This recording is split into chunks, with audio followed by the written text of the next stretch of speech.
নমস্কাৰ বন্ধু বান্ধৱীসকল এক্সাম গুৰু ইউটিউব চেনেললৈ আপোনালোকক সকলোকে স্বাগতম জনাইছোঁ। আজিৰ আমি ভিডিঅ'ত অসমৰ চাকৰি সম্বন্ধীয় পৰীক্ষাসমূহত আহি থকা বয়স সম্বন্ধীয় গণিতৰ বিষয়ে আলোচনা কৰিম। ৰিটেন এক্সামসমূহত যিহেতু সময় আমাৰ হাতত একেবাৰে কম থাকে, সেয়েহে এই গণিতসমূহ আমি ট্ৰিকৰ সহায়ত কেনেদৰে সহজতে উলিয়াব পাৰোঁ সেই বিষয়ে বিশেষকৈ ইয়াতে আলোচনা কৰা হ'ব। ভিডিঅ'টো স্কিপ নকৰাকৈ আপোনালোকে সম্পূৰ্ণকৈ চাব যাতে আপোনালোকৰ বুজাত সুবিধা হয়। আৰু যদি আপুনি চেনেলটোলৈ নতুনকৈ আহিছে তেনেহ'লে চেনেলটো ছাবস্ক্ৰাইব কৰিবলৈ নাপাহৰিব। তেন্তে পলম নকৰি আহক আমি ভিডিঅ'টো আৰম্ভ কৰোঁ। আহক আজিৰ প্ৰথম প্ৰশ্নটো আৰম্ভ কৰোঁ। প্ৰশ্নটোত বৰ্তমানৰ অনুপাত দিয়া আছে 3:4 আৰু 5 বছৰ পিছত দিয়া আছে 2:3। তো শ্বৰ্টৰ সহায়ত শ্বৰ্ট ট্ৰিকৰ সহায়ত কৰিবলৈ হ'লে কি কৰিব, বৰ্তমানৰ প্ৰথমতে ৰেচিঅ'টো লিখক 3:4 এনেকৈ লিখক। তাৰপিছত মাজত লিখিব কিমান বছৰৰ পিছত বা আগৰ ঘটনাটো কৈছে। তো আমাক 5 বছৰ আগৰ ঘটনা কৈছে, তো আগৰ ঘটনা আমি ইয়াতে কি লিখিম 5 লিখিম। তো যিটো সংখ্যা কয় সেইটোৱে লিখিম 5। তাৰপিছত কিমান অনুপাত 2:3 2 আৰু ইয়াতে 3। তো এতিয়া আমাৰ প্ৰচেছটো চাব। প্ৰচেছটো আমি প্ৰথমতে কি কৰিম, 3 আৰু 3 পূৰণ কৰিম। 3 আৰু 3 পূৰণ কৰিলে হ'ব কিমান 9। 2 আৰু 4 পূৰণ কৰিলে হ'ব কিমান 8। তাৰপিছত এই দুটা আমি ডিফাৰেঞ্চটো উলিয়াই ল'ম। ডিফাৰেঞ্চ 9 - 8 = কি হ'ব 1। তো ইয়াতে ইছটো দিম। নেক্সট ষ্টেপত আমি কি কৰিম, এই 2 আৰু 5 পূৰণ কৰিম। 2 × 5 = 10।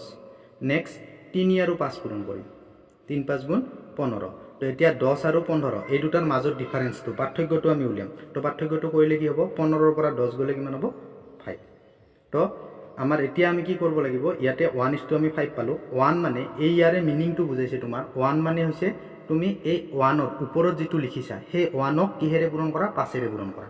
তো অৰ্থাৎ 3ক যদি 5ৰে পূৰণ কৰা, 3 × 5 = কিমান 15 আৰু 4 × 5 হ'লে কিমান হ'ব = 20। অৰ্থাৎ ইয়াতে 3 এই 3 অনুপাতটো কাৰ আছিল, 3 অনুপাতটো ববিতাৰ আছিল আৰু 4 অনুপাতটো কাৰ আছিল, বিনিতাৰ আছিল। তো গতিকে ববিতাৰ বৰ্তমান বয়স হ'ব কিমান 15 বছৰ আৰু ববিতাৰ বৰ্তমান বয়স হ'ব 20 বছৰ। নেক্সট আমি এতিয়া অলপ বেলেগ ধৰণৰ প্ৰশ্ন কৰিম। তো ইয়াতে আছে বৰ্তমান বয়সৰ অনুপাত 6:5। এতিয়া কৈছে 15 বছৰ পিছত তেওঁলোকৰ অনুপাত হৈছে 9:8। তো আমাৰ প্ৰথমতে আগৰ নিচিনা 6, 5 লিখি ল'ম। তাৰপিছত কিমান বছৰ পিছত, 15 বছৰ পিছত আমি ইয়াতে 15 লিখি ল'ম আৰু শেষত লিখি ল'ম 9:8। তো এতিয়া সেই আগৰ নিচিনা একেই প্ৰচেছ কি হ'ব, এইটো 9 × 5 = 45, 6 × 8 = 48। তো 48 আৰু 45 মাজত ডিফাৰেঞ্চ হ'ব কি 3। ইয়াতে -3 হয়, কিন্তু -3 হ'লেও আমি জাষ্ট ডিফাৰেঞ্চটো উলিয়াই লওঁ, আমাৰ চিনৰ কথা আহি নপৰে ইয়াতে। নেক্সট একেই আগৰ দৰে 9 × 15 কিমান হ'ব 135 আৰু 8 × 15 হৈছে 120। তো ইহঁত দুটাৰ মাজত ডিফাৰেঞ্চটো হৈছে 15। ইহঁত দুটাৰ মাজত ডিফাৰেঞ্চ হৈছে 15। এতিয়া মন কৰিব ইয়াতে অনুপাতটো ইয়াতে কি আছে 3 আছে। এই 3টোক আমি সদায় 1লৈ ট্ৰেন্সফাৰ কৰিম, আমি লঘিষ্ঠ আকাৰলৈ লৈ যাম। তো 3ৰে যদি আমি 3ক কাটো তেতিয়াহ'লে কি হ'ব 1 হ'ব, আৰু 3ৰে যদি 15ক কাটো কি হ'ব 5 হ'ব। যেতিয়ালৈকে 1 নাহে তেতিয়ালৈকে আমি এনেকৈ লঘিষ্ঠ আকাৰ নিব লাগিব। তো গতিকে সেই আগৰ নিচিনা হৈ গ'ল 1 নম্বৰৰ অনুপাতটোক, অৰ্থাৎ এই অনুপাতটোক আমি কিহেৰে পূৰণ কৰিব লাগিব এতিয়া 5ৰে। তো 6 × 5 হ'লে কিমান হ'ব 6 × 5 = 30। অৰ্থাৎ তোমাৰ চুনুৰ বৰ্তমান বয়স হ'ল কিমান বছৰ 30 বছৰ। একেদৰে 5 × 5 হ'লে কিমান হ'ব 25। অৰ্থাৎ মুনুৰ বৰ্তমান বয়স হ'ব কিমান বছৰ 25 বছৰ। নেক্সট এতিয়া আমি এটা বেলেগ ধৰণৰ আগৰ দুটাতকৈ বেলেগ ধৰণৰ সামান্য বেলেগ। তো চাব কি আছে, ইয়াতে কৈছে যে এবছৰ আগত, আমাক বৰ্তমানৰ কথা কোৱা নাই, এবছৰ আগত বয়সৰ হানি আৰু পিয়ুষৰ বয়সৰ অনুপাত আছিল 2:3। তো 5 বছৰ পিছত বয়সৰ অনুপাত আছে কিমান 4:5 হ'লে পিয়ুষৰ বৰ্তমান বয়স ওলাব দিছে। তো এবছৰ আগত এইবিলাক পিছত হ'ব, আমাৰ আগত অনুপাত দুটা আমি লিখি ল'ম। কি আছে 2 আৰু 3 2:3। তো তাৰপিছত 5 বছৰ পিছত কিমান আছে 4:5। এতিয়া কৈছে এবছৰ আগত আৰু 5 বছৰ পিছত।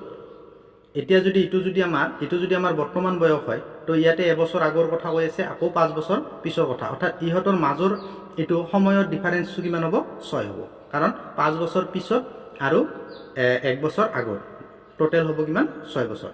তো 6 আমি লিখি ল'লোঁ। তাৰপিছত নেক্সট এতিয়া আমি আগৰ দৰে প্ৰচেছ হ'ব কিমান 5 × 2 = কি হ'ব 10, 4 × 3 = কিমান হ'ব 12। ডিফাৰেঞ্চটো কিমান হ'ব 2 ইছটো একেই আগৰ দৰে 6 × 5 = কিমান 30, 4 × 6 = 24। ইহঁতৰ মাজৰ ডিফাৰেঞ্চটো হ'ল কিমান 6। তো আমি কাটাকাটি কৰিলে কি হ'ব 1:3 অৰ্থাৎ 1 নম্বৰক আমি 3 ৰে পূৰণ কৰিম তো 2 পূৰণ কি হ'ব 3 সমান সমান কিমান হ'ব 6 আকৌ 3 পূৰণ 3 সমান সমান কিমান হ'ব 9 অৰ্থাৎ এবছৰ আগত আমাৰ বৰ্তমান বয়স ওলোৱা নাই কিন্তু কাৰণ আমাক এই ৰেচিঅ'টো দিছিল এবছৰ আগত তো গতিকে কি হ'ব এবছৰ আগত হানিৰ বয়স আছিল কিমান 6 বছৰ আৰু পিউষৰ বয়স আছিল কিমান আছিল 9 বছৰ তো এবছৰ আগত যদি হানিৰ বয়স 6 বছৰ হয় পিউষৰ বয়স যদি 9 বছৰ হয় তে এবছৰ পিছত কিমান হ'ব অৰ্থাৎ বৰ্তমান হলে কিমান হ'ব এবছৰ আমি ইয়াতে কি কৰিব লাগিব প্লাস কৰিব লাগিব 6 + 1 আৰু 9 + 1 অৰ্থাৎ পিউষৰ বৰ্তমান বয়স হ'ব কিমান 9 + 1 = কিমান হ'ব 10 আমাক পিউষৰ উলিয়াব দিছে গতিকে পিউষৰ বয়স 10 বছৰ নেক্সট আহিছো আমি যদি আমাক অনুপাত ৰূপত দিয়া নাথাকে তেতিয়াহলে আমি কি কৰিব লাগিব তো অনুপাত ৰূপত দিয়া নাথাকিলেও আমি অনুপাত বনাই ল'ব পাৰিম যেনে ধৰা ইয়াতে ৰহিমে তেওঁৰ ছোৱালীতকৈ দুগুণ ডাঙৰ কৈছে দুগুণ ডাঙৰ মানে কি 1:2 হ'ব অৰ্থাৎ ছোৱালীজনী যদি তোমাৰ এবছৰ হয় ৰহিমৰ কিমান হ'ব 2 বছৰ হ'ব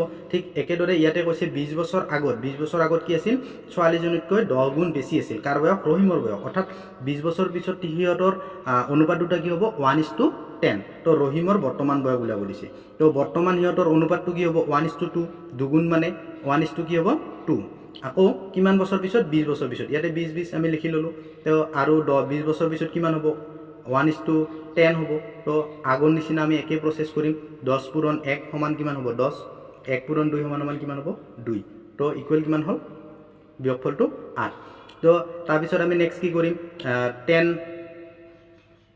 আৰু 20 পূৰণ কৰিলে কি হ'ব 200 হ'ব 1 আৰু 20 পূৰণ কৰিলে কি হ'ব 20 অৰ্থাৎ ইহঁতৰ বিয়োগফলটো হ'ব 180 তো আমি তো কাটাকাটি কৰি দিম কাটাকাটি কৰি দিলে আমাৰ 8 এৰে একুৰেট এনসাৰ নলাই তথাপিও আমি 1 উলিয়াবই লাগিব কৈছো তো 8 এৰে 8ক একবাৰ যাব 8 এৰে ইয়াক যাব কিমান 2 8 16 20 হ'ব 2 8 16 4 নামিব 0.5 মানে কি আমি এনেকে লিখিব পাৰো 22 হাফ অৰ্থাৎ 1ক আমি কি হেৰে পূৰণ কৰিব লাগিব 22 হাফ এৰে তো 1ক 22 হাফ এৰে 1 এৰে তোমাৰ 22 হাফক পূৰণ কৰিলে 22 হাফ হ'ব আকৌ তোমাৰ আমাক উলিয়াব দিছে কাৰ ৰহিমৰ গতিকে ৰহিমৰ অনুপাতটো কি আছিল দুগুণ আছিল 2 আছিল তো 2 আৰু ইটো পূৰণ কৰিলে কিমান হ'ব 45 অৰ্থাৎ ৰহিমৰ বৰ্তমান বয়স হ'ব কিমান 45 বছৰ নেক্সট প্ৰশ্নটো আহো নেক্সট প্ৰশ্নত আছে বৰ্তমান বয়স দেউতাকৰ বয়স পুত্ৰৰ বয়সৰ 5 গুণ অৰ্থাৎ পুতেকৰ বয়স 1 বছৰ হলে বাপেকৰ বয়স হ'ব দেউতাকৰ বয়স হ'ব কিমান 5 বছৰ 3 বছৰ পিছত পুত্ৰৰ বয়সৰ 4 গুণ হ'ব অৰ্থাৎ পুত্ৰৰ যদি 1 হয় বাপেকৰ যদি পুত্ৰৰ যদি 1 হয় বাপেকৰ হ'ব কিমান 4 তো ইহঁতৰ মাজৰ ডিফাৰেন্সটো কিমান বছৰ 3 বছৰ 3 আমাক 3 বছৰ পিছৰ ঘটনা কৈছে তো কি হ'ব এটো 4 5 মাজৰ ডিফাৰেন্স 1 1 পূৰণ 3 3 3 পূৰণ 4 12 মাজৰ ডিফাৰেন্স হ'ব কিমান 9 অৰ্থাৎ 1:9 অৰ্থাৎ 1ক আমি 9 ৰে পূৰণ কৰিব লাগিব 1 বিলাক তো 9 5 গুণ কিমান হ'ব 45 আৰু 9 1 গুণ 9 অৰ্থাৎ পুতেকৰ বৰ্তমান বয়স 9 বছৰ বাপেকৰ বৰ্তমান বয়স 45 বছৰ এতিয়া প্ৰশ্নটো অলপ বেলেগ ধৰণৰ 10 বছৰ আগত মাক পুতেকৰ বয়সৰ কি আছিল 3 গুণ আছিল অৰ্থাৎ যদি তোমাৰ পুতেকৰ বয়স যদি তোমাৰ 1 বছৰ হয় তেতিয়াহলে মাকৰ বয়স হ'ব কিমান 3 বছৰ তাৰ পিছত 10 বছৰ পিছত কি কৈছে পুতেকৰ বয়স মাকৰ বয়স পুতেকৰ দুগুণ অৰ্থাৎ পুতেকৰ যদি কি হয় 1 বছৰ হয় মাকৰ কিমান হ'ব 2 বছৰ তো ঘটনাটো কেনেকুৱা 10 বছৰ আগৰ আৰু 10 বছৰ পিছৰ অৰ্থাৎ দুটাৰে মাজত কিমান সময় আছে 20 বছৰ অৰ্থাৎ আমি ইয়াতে কি লিখিম 20 তো এতিয়া হে একে আগৰ প্ৰসেস কি হ'ব 2 1 গুণ কিমান হ'ব 2 আৰু 1 আৰু 3 পূৰণ কৰিলে কিমান হ'ব 3 অৰ্থাৎ ইহঁতৰ মাজৰ ডিফাৰেন্সটো কি হ'ল 1 তো একেদৰে হ'ব ইটো পূৰণ কৰিলে 2 আৰু 20 পূৰণ কৰিলে হ'ল তোমাৰ 40 আৰু 1 আৰু 20 পূৰণ কৰিলে হ'ল 20 অৰ্থাৎ ইহঁতৰ মাজৰ ডিফাৰেন্সটো কিমান হ'ল